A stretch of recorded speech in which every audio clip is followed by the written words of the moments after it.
Hello বন্ধুরা, কেমন আছো? আশা করি সকলেই ভালো আছো। আমি তোমাদের প্রিয় আপু আবারও চলে আসলাম নতুন একটি গল্প নিয়ে।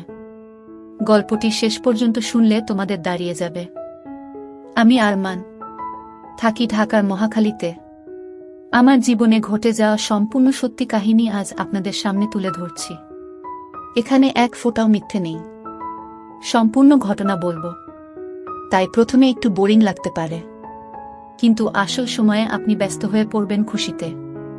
তাই মন দিয়ে পুরোটা দেখুন। আমার পরিবারে আমি আর আপু ছাড়া কেউ নেই।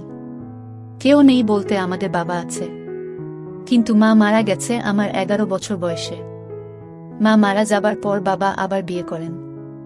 রাজশাহী শহর থেকে অনেক দূরে একটা গ্রামে আমাদের বাসা ছিল।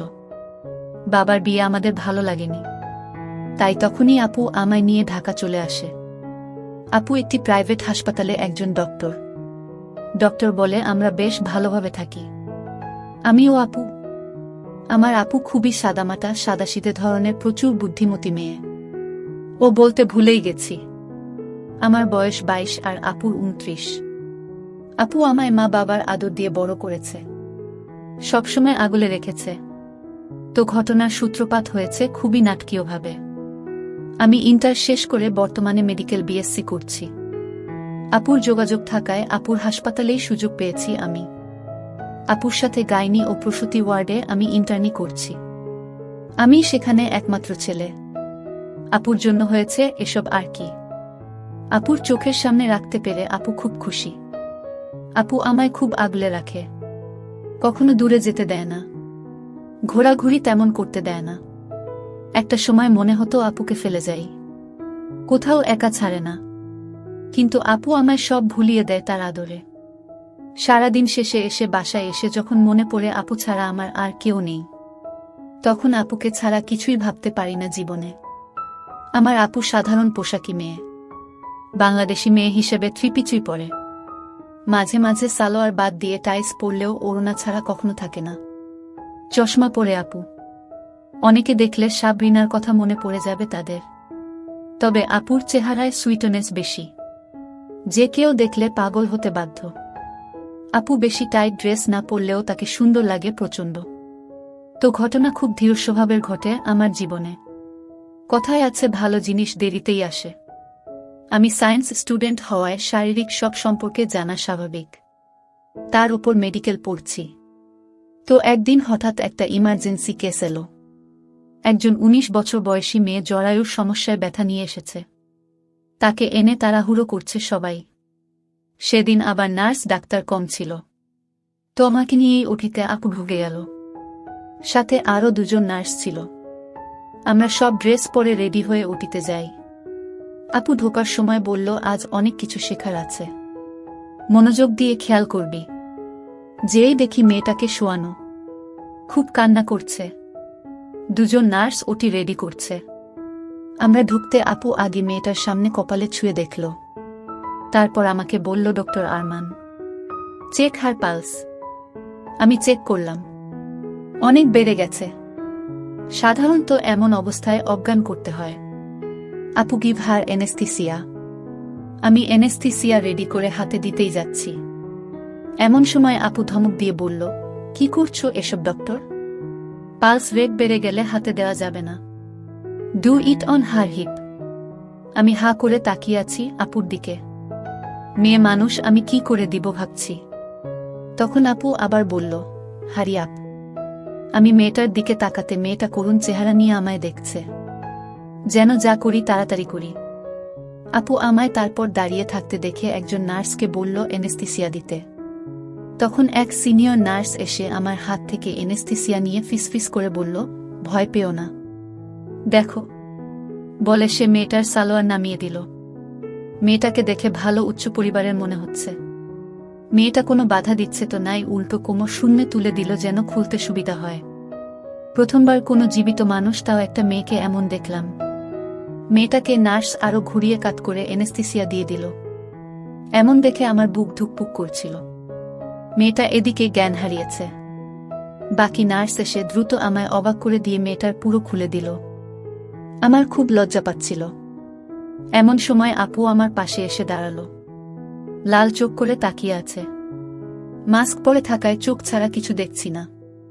তখন আপু মেয়েটার সামনে গেল। আপু আমার দিকে তাকিয়ে বলল, কাম উইথ মি। আমি 6 নং কেচি নিয়ে আপুর পাশে গেলাম। আপু তখন স্বাভাবিক গলায় বলল, দিস ইজ। এইভাবে শুরু হলো আমার শিক্ষা। আপু আঙুল দিয়ে ধরে সরিয়ে সরিয়ে দেখাচ্ছিল, ও একটা ক্যামেরা পাইপ হাতে নিল। আমি থমকে গেলাম। আপু এবার ধমক দিয়ে বলল, যদি কাজ করতে ভালো না লাগে বের হয়ে যান। আপনাকে পেশেন্টের শরীর চেনাতে আনিনি। আপনি এখনো স্কুল বয় নন। আমি সাথে সাথে আপুর কথা মতো কাজ করি। আপু ইংরেজিতে আরো কিছু বলল। আমি বুঝতে পেরেছি আপু কি বলছে। বললাম, yes doctor, she is not virgin. আপু অনর্গল আমাকে বুঝিয়ে দিচ্ছে এসব। আর আমিও অপারেশনের বেশিরভাগ অনেকটা কাজ করে শেষ করি অপারেশন। শেষ সেলাইটা আমাকে দিয়ে করাই আপু। আমার হাত কাঁপছিল, কিন্তু আপু আমায় হাত ধরে শিখিয়ে দেওয়ায় আর ভয় করেনি শেষে। মুহূর্তের জন্য আপু আমার আপন বোন ভুলেই গেছিলাম। শেষ করতেই নার্সেরা পরিষ্কার করে পেশেন্টের এপ্রন পরিয়ে দিল। আমিও প্রথমবার এসব দেখলাম। আপু আর আমি মেয়েটার বিষয়ে মেডিকেলি কথা বলতে বলতে বের হলাম ওটি থেকে। তখন মেয়েটার সামনে বাবা মা এলো। আপু খুব শান্তভাবে তাদের বুঝিয়ে বলল, সব ঠিক আছে, ওর অপারেশন সাকসেসফুল, তবে ওকে রিকভারি করতে 2 মাস সময় লাগবে। এখানে ভর্তি থাকতে হবে, এরপর সুস্থ। মেয়ের মা বলল, ওর কোনো সমস্যা নেই তো? আপু, না, তবে ওর ইনফেকশনের কারণে ওর ভার্জিনিটি অনেক আগেই নষ্ট হয়ে গেছে। খুব ভালো মেয়েও, ভাগ্য ভালো সামান্যতে সেরেছে, নয়তো এমন কেসে ক্যান্সার হয়ে যায়। আপনারা খুব দ্রুত বিয়ের ব্যবস্থা করবেন। ওনারা আশ্বাস পেল একটা শুনে। তবে আমি বুঝলাম আপু ওর ভার্জিনিটি নিয়ে মিথ্যে কেন বলল। সেদিন কাজ শেষে বাসায় ঢুকেই আপু বলল, জলদি ফ্রেশ হয়ে আয় খেতে। আমি মনে মনে ভয় পাচ্ছিলাম। গোসলে ঢুকলাম। গোসল শেষ করে আমি বের হয়ে ড্রেস পরি। তো সেদিন তাই করি। বের হতেই সামনে আপু। আমরা দুজনেই কয়েক সেকেন্ড হয়ে দাঁড়িয়ে আছি। হঠাৎ সম্বিত ফিরতেই তোয়ালে দিয়ে ঢাকলাম ও আপু হুট করে পিছন ফিরে বিষয়টা চাপা দিতে বলল, এত সময় লাগে গোসল করতে? তাড়াতাড়ি আয় খেতে। বলেই আপু বেরিয়ে গেল। আমি দ্রুত দরজা লাগিয়ে বিছানায় বসে পড়ি। প্রচণ্ড লজ্জা লাগছে। আপুর সামনে এ অবস্থায় আমার বহিঃপ্রকাশ খুবই লজ্জাকর। আবার আপুর ডাক ডাইনিং রুম থেকে। আমি দ্রুত প্যান্ট শার্ট পরে নিচে নামলাম। আপু টেবিলে খাবার লাগিয়ে বসে আছে। আমি চেয়ারে বসলাম। লজ্জায় আপুর দিকে তাকাতে পারছি না। কিন্তু আমার আপু প্রচণ্ড বুদ্ধিমতী, তা আবার প্রকাশ করল। এই বিষয়টা ভোলাতে বলল, ওটিতে এমন খামখেয়ালি হলে সমস্যা হবে। এমন করলে চলবে না। আজ এমন করলি কেন বলতো? আমি কোনো কথা বলছি না ভয়ে। আপু, একটা কথা জিজ্ঞেস করছি। আমি, সরি আপু, আগে কখনো ওটিতে ঢুকিনি, তার উপর প্রথমবার কোনো মেয়েকে। বলেই চুপ করে গেলাম। আপু কিচ্ছুক্ষণ চুপ থেকে বলল, শোনো, আমার দিকে তাকা। আমি তাকালে আপু খুবই স্নেহময় হয়ে বলল, শোনো, পেশেন্ট কখনো ছেলে বা মেয়ে হয় না। যখন তুই ডাক্তার তখন তোর সামনে জাস্ট একটা বড়ি। তখন তা তোর ওপর ভরসা করা একটা বড়ি। তুই অন্য কিছু না ভেবে কাজে মন দে। আরও অনেক কিছু আপু বুঝিয়ে দিল। সব কথা শেষে বলল, কোনো প্রশ্ন আছে? আমি, যদি কিছু মনে না করো তাহলে একটা কথা বলি। আপু, বল। আমি মেয়েটার বাবা মাকে মিথ্যে কেন বললে আপু? আপু মুচকি হেসে বলল, মেয়েটা প্রচণ্ড ভয়ে ছিল। এমনিতেই জরায়ুর মতো বড় সমস্যা, তার উপর যদি এই সত্যিটা সামনে আসতো তাহলে খুব খারাপ হতো ওর জীবনে। একটা মেয়ের কাছে ইজ্জত সবচেয়ে জরুরি, আর ইজ্জত হারালে জীবন থাকার মানে নেই। সমাজে অবহেলিত, বাবা মার অসম্মান, বিয়ে না হওয়া, আরও কত সমস্যা। কিন্তু এখন বিষয়টাকে অসুস্থতাজনিত করে দিয়েছি বলে ওর ভবিষ্যৎ আর ঝুঁকিতে পড়বে না। বুঝেছিস? আমি, জি আপু। আপু কয়েক মুহূর্ত তাকিয়ে রইল আমার দিকে। এরপর কয়েকদিন আমার মনে হলো আপুর মনটা খারাপ। প্রায়ই আমার দিকে তাকায় ও মনটা ভারী করে ফেলে। একবার আমি বললাম, আপু, কি হয়েছে? তোমার মন খারাপ কেন? আমার কোনো কাজে তুমি বিরক্ত? আমি আর ভুল করব না আপু, প্লিজ আপু। আপু কথা না বলে আমায় অবাক করে হঠাৎই জড়িয়ে ধরল তার বুকে। আগে কোনোদিন আপু আমায় এমনটা করেনি। এই প্রথম এমনটা হওয়ায় যেমন অবাক ঠিক তেমনি মনে হলো পৃথিবীর সবচেয়ে শান্তির জায়গা পেয়েছি। দেখি আপু ঘন ঘন নিঃশ্বাস নিচ্ছে। হঠাৎ তখনই সেই মেয়েটার ড্রেসিং করাতে এলো। আমাদের এই বিষয়টা অবশ্য কেউ দেখেনি, আর দেখলেও সমস্যা হতো না, কারণ সবাই জানে আমরা ভাই বোন।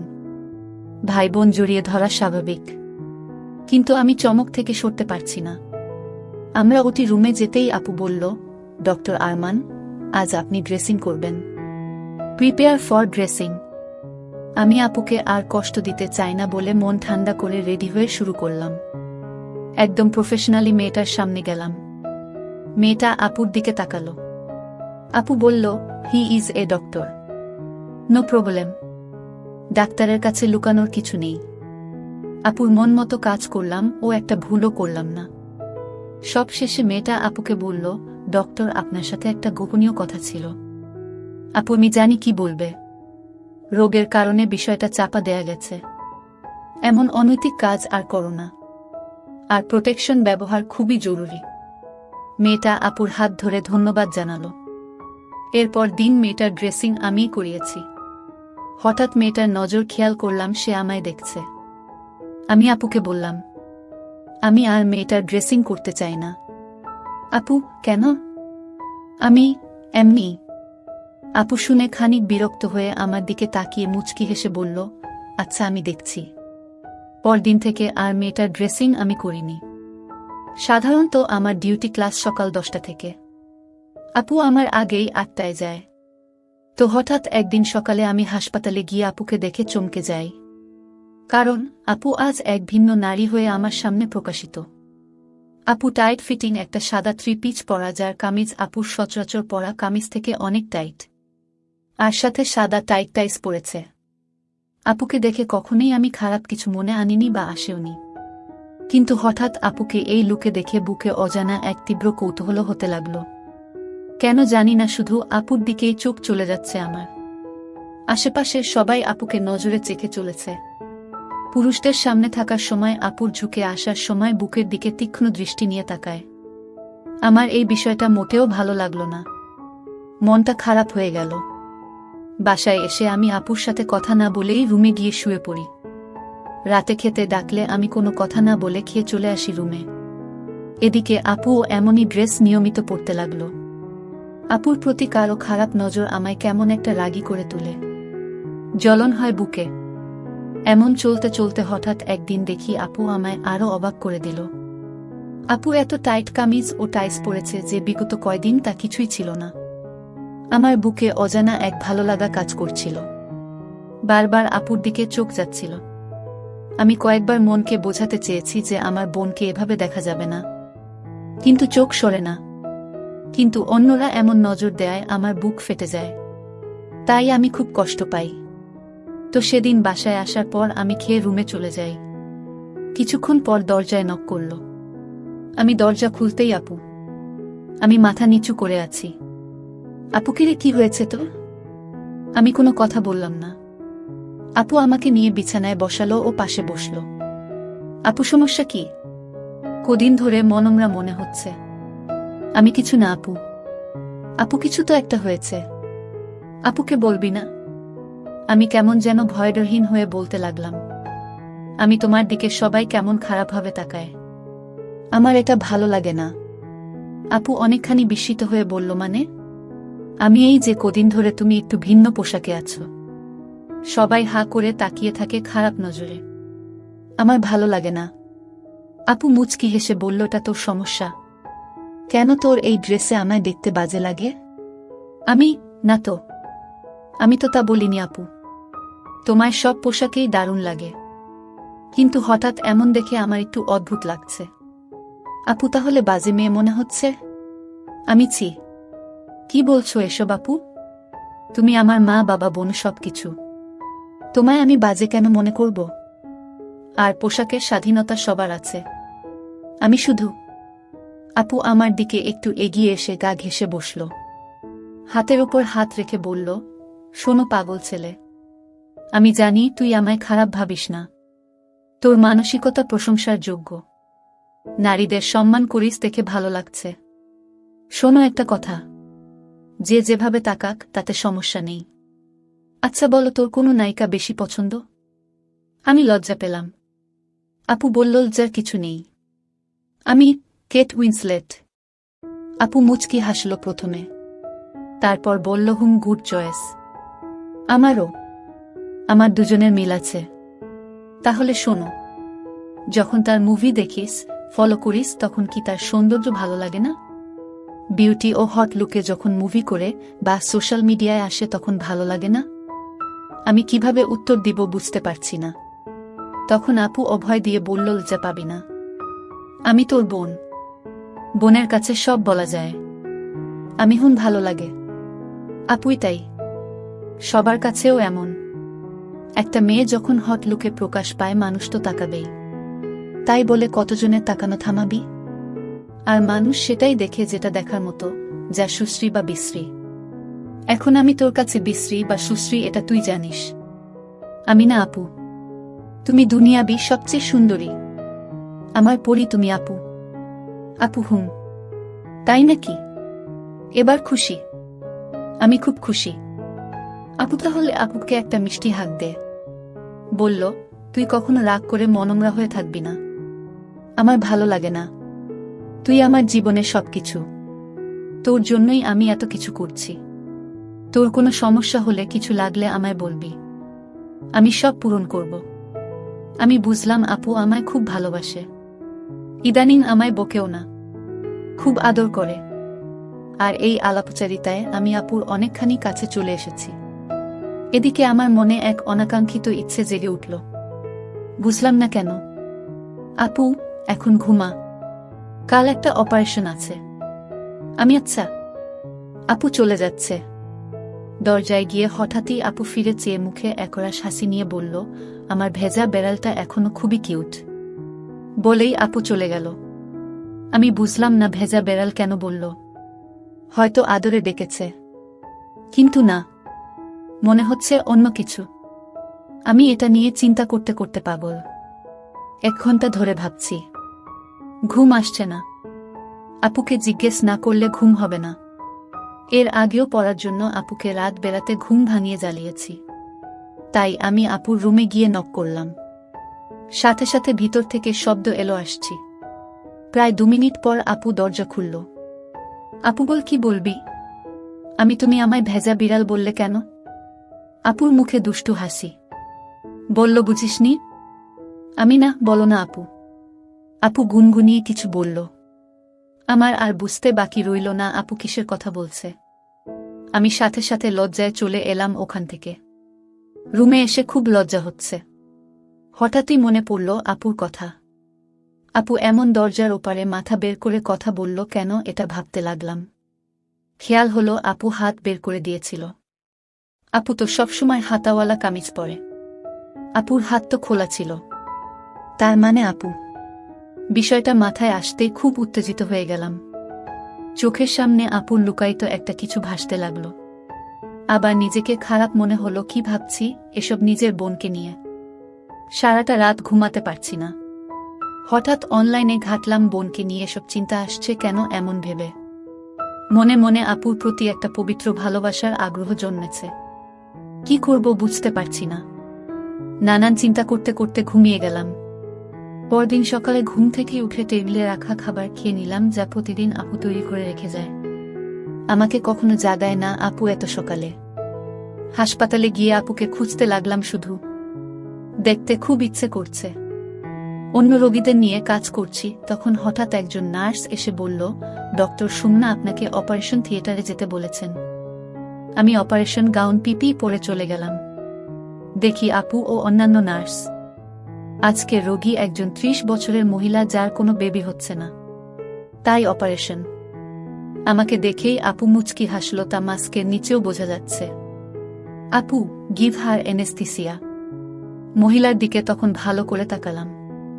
সুন্দর বললেও কম হবে। আপুর বাইরে এমন সুন্দর খুব বেশি দেখিনি।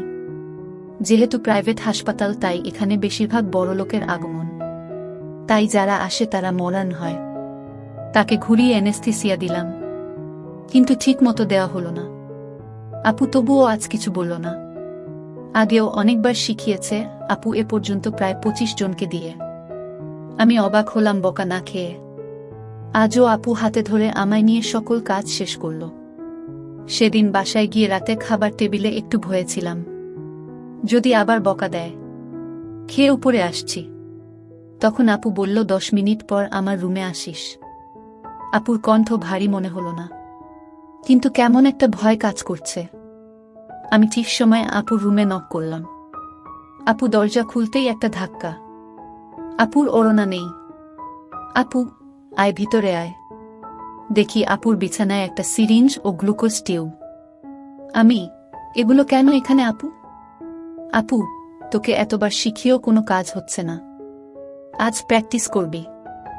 আমি, কিসে প্র্যাকটিস করব? আপু আমায় অবাক করে দিয়ে বলল, আমি আছি না, আমার ওপর ট্রাই করবি। আমি, পাগল হয়ে গেলে নাকি? আমি পারবো না। আমি তোমাকেও ব্যথা দিতে পারবো না। আপু, না, আমার ওপরেই করতে হবে। আমি আর কিছু বলতে পারলাম না ভয়ে। আমি আপুর হাতে দেওয়ার জন্য প্রস্তুতি নিচ্ছি। এমন সময় আপু বলল, আবার ভুল। আমি, কেন, কি হয়েছে? আমি, এখানে কেন? আমি, না হলে কোথায়?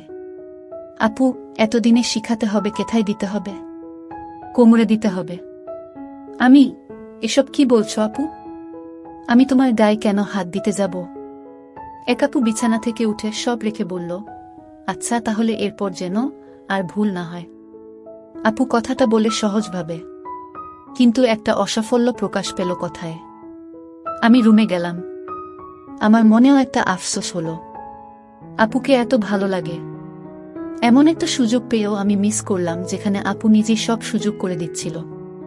পরদিন হাসপাতালে গিয়ে আপুর চেহারাটা একটু মলিন লাগছিল। একটা পেশেন্ট দেখছিলাম আমরা। হঠাৎ আপু অজ্ঞান হয়ে গেল।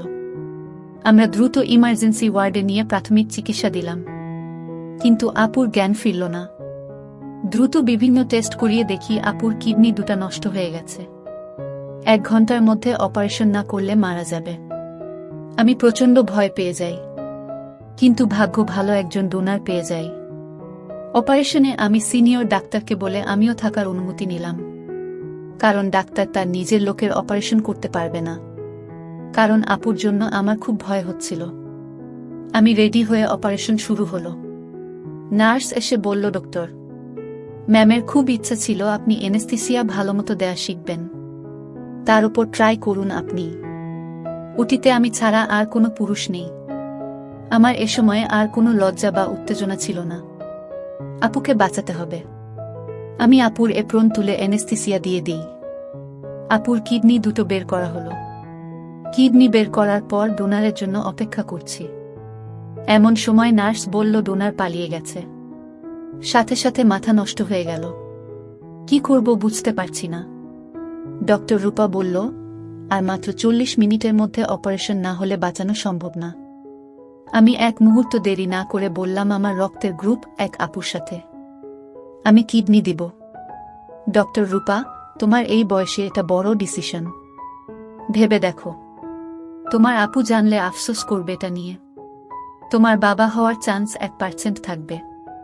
আমি আর কোনো ভাবাভাবি নেই। আমার জন্য আমার বোন সবচেয়ে বড়। তার চেয়ে বেশি কোনো ডিসিশন হতে পারে না। আপনি শুরু করুন। আমি জীবনে আপুকে ছাড়া আর কিছুই চাই না। আমি সাথে সাথে নিজেই এনেস্থেসিয়া নিয়ে অজ্ঞান। চোখ মেলে দেখলাম আমাদের অপারেশন হয়েছে, কিন্তু আপুর জ্ঞান আমার আগে ফিরেছে। আমার বয়স হিসেবে আমি সইতে পারিনি বলে এমন হয়েছে। প্রায় 3 মাস কোমায় থাকার পর আমার জ্ঞান ফিরেছে। আপুর জ্ঞান আরও আগেই ফিরেছে ও সুস্থ। অলরেডি কাজও শুরু করে দিয়েছে। আমার জ্ঞান ফিরেছে শুনে আপু দৌড়ে এলো আমার কেবিনে। একজন নার্স ছিল ওখানে। আপু ঢুকেই থমকে গেল আমায় দেখে। আমিও চমকে গেলাম আপুকে দেখে। আগের মতো ঢিলে ঢালা পোশাকে, কিন্তু বিবর্ণ মুখ আপুর, যেন সব হারিয়ে অসহায়। আপু গম্ভীর হয়ে বলল, নার্স তুমি এখন যাও, আমি দেখছি যা করার। নার্স চলে গেল। আপু আমার দিকে এগিয়ে আসছে। আপু তুমি সুস্থ হয়ে গেছ? কথাটা শেষ করার আগেই এক কষে থাপ্পড় পড়ল আমার গালে। আপু, খুব বড় হয়ে গেছিস তাই না? খুব দায়িত্ব হয়ে গেছে। কে বলেছে এসব করতে? সরি আপু, আমি তোমাকে হারাতে চাইনি। তুমি ছাড়া আমার কে আছে বলো? তোমার কিছু হলে আমার কি হতো? আপু, তাই বলে একবারও চিন্তা হলো না নিজেকে নিয়ে? কিছু হয়ে গেলে? তুমি না থাকলে আমার থেকে কি লাভ বলো আপু? আপু আমার বুকে গালে থাপ্পড় মেরে কাঁদতে কাঁদতে বুকে জড়িয়ে ধরল। আমি বসা ছিলাম বিছানায় আর আপু দাঁড়ানো। শুধু ভাই বোনের মমতাময় ভালোবাসা ছিল। আমি আপুর চোখের পানি মুছে দিলাম। আপু, তুই কেন এত বড় ডিসিশন নিলি বলতো? তুই জানিস এর পরিণাম কি হতে পারে? আর তুই আজ 3 মাস পর জেগেছিস জানিস? তুমি না বলো সেবাই ধর্ম। যেখানে আমার ঈশ্বর নেই সেখানে আমার কি কাজ? তুমি ছাড়া আমার অস্তিত্ব নেই আপু। আমি আমার পরিণাম জানি। তুমি ছাড়া আমার কোনো পরিণাম নেই। আমি তোমায় ছাড়া বাঁচতে পারবো না। তুমি এসব নিয়ে ভেবো না। আর বকো না প্লিজ আমায়। এখন তো আমি রোগী তাই না? এখন তো তোমার ইন্টার্নি নই আমি তাই না? আপু আমার রসিকতা শুনে আবার জড়িয়ে ধরে বলল, আর জীবনেও তোমায় আমি বকা দিব না। আর কোনো দিন তোমায় কষ্ট পেতে দিব না, আমি কথা দিলাম। আরে আপু আমি মজা করছিলাম। সিরিয়াস হয়ো না। আপু আমার হাত ধরে সিরিয়াস হয়ে জলজল চোখে বলল, কিন্তু আমি সিরিয়াস। তোমার জীবনে আমি বেঁচে থাকতে কোনো কষ্ট হবে না আমার ভাই। তুমি আমার সবকিছু। তোমার কিছু হলে আমি বাঁচতে পারবো না। আমায় বাসায় আনা হলো। আপু লিভ নিল যতদিন সুস্থ না হয় তার জন্য। হঠাৎ খেয়াল পড়ল একদিন যে আপুর শরীরে বিন্দুমাত্র পরিবর্তন হয়নি। এখনো সেই রকমই সৌন্দর্য আপুর, কিন্তু চেহারায় চিন্তায় মলিন। তো একদিন আপু বাসায় কাজ করছিল, তখন ডাকলাম। আমি সোফায় বসা, সুন্দর হাঁটতে চলতে পারি ও সুস্থ প্রায়। আপু আমার কাছে এলে আমি আপুর হাত ধরে বসালাম পাশে। আমি বললাম, আপু কিছু মনে না করলে একটা কথা বলতাম। আপু আমার চোখের দিকে তাকিয়ে সব বুঝে গিয়েছিল। আপু নিজের মুখটা আমার দিকে এগিয়ে আনতে থাকল। আমরা ভাই বোনের সম্পর্ক ভুলে গেলাম। মেতে উঠলাম সেই অপবিত্র